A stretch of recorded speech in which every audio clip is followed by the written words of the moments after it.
Hey everybody, welcome back. It's Level Up with Mitz, and what does another box with a warning label mean? Well, it's another battery test. Previous video, I reviewed this WattCycle 12V 100Ah battery, and you know what? It tested out great, and it's a nice little battery. I've used it in a few projects. But at the time of that video, there was a little bit of a controversy. Their 12V 300Ah battery wasn't pulling capacity. WattCycle released a statement and basically said, hey, we're going to change the label, we'll provide some credits, we're going to make good on it. And there's been some mixed feedback on WattCycle as of lately, so I wanted to find out for myself. I picked up the 12V newly labeled 280Ah mini Bluetooth battery from them. Today's video, I'm going to unbox it. We're going to check out the features, we'll check out the app, I'll probably have to charge this guy up, and then we'll do a capacity test on it. Stick around, we'll make it quick. It's Level Up with Mitz. Like, comment, subscribe, it helps out the channel. Let's get to it. Typical packaging. We have the manual, we have the good old high density foam, and we have the battery. We also have the lugs. And with this battery, you actually have some heavier duty handles. The smaller 12 volts, just the strap, but this battery's got considerably more weight to it. First appearances, you know, standard issue, has the same look as the 12V 100Ah, except now it's a 280Ah, more cells, more weight, bigger battery. They beefed up the handle, which is great. This has two polymer kind of rope handles. Easily maneuverable. You can take this up, pick it up, move it around pretty well. So they're about a ½ an inch on each side. So if you're getting this battery in a tight compartment or you have multiple batteries, that's not going to take up a lot of room. But it does exceed the case, so you do have to budget for that. Next, we're going to join it to the Bluetooth app. I'll show you what that looks like. We'll find out what it's shipped with a charge. We'll bump it up to a full charge, and we're going to get that capacity test done for you. Okay, so we have the app installed. As soon as the app opens up, you accept the license agreement, then you get brought to a page. This comes up by the name and serial numbers with the MAC addresses, E3, E8. So I jump into that battery, I hit confirm. It connects to that battery. You can click on the operating temperatures of all the cells. It's showing the batteries at 39%. I can click on the voltage. It'll show me the voltage of each cell. We have 3.2, 3.2, 3.2, 3.2, so they're pretty well balanced for out of the box.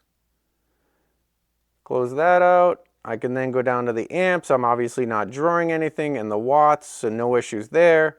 And the warning tab, if there was anything, it would show up in here.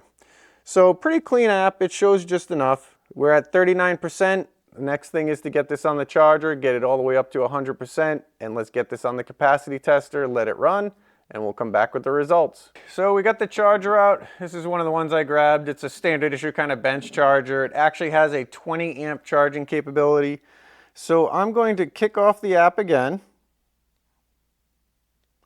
And I want to see it record the charger and the incoming charge.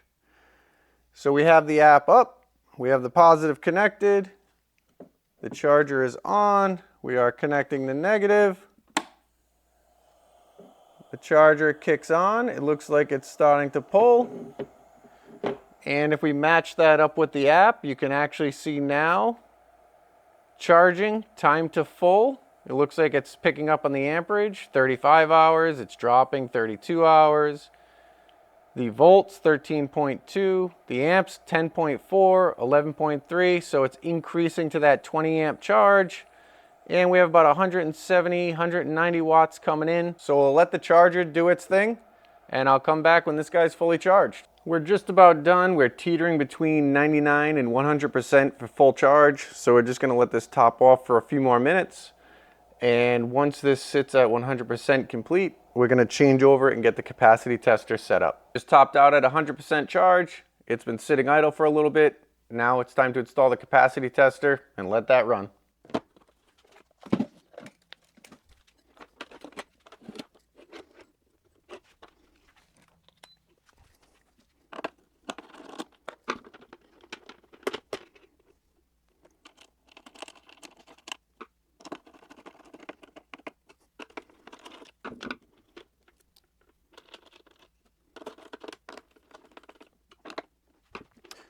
We've converted over.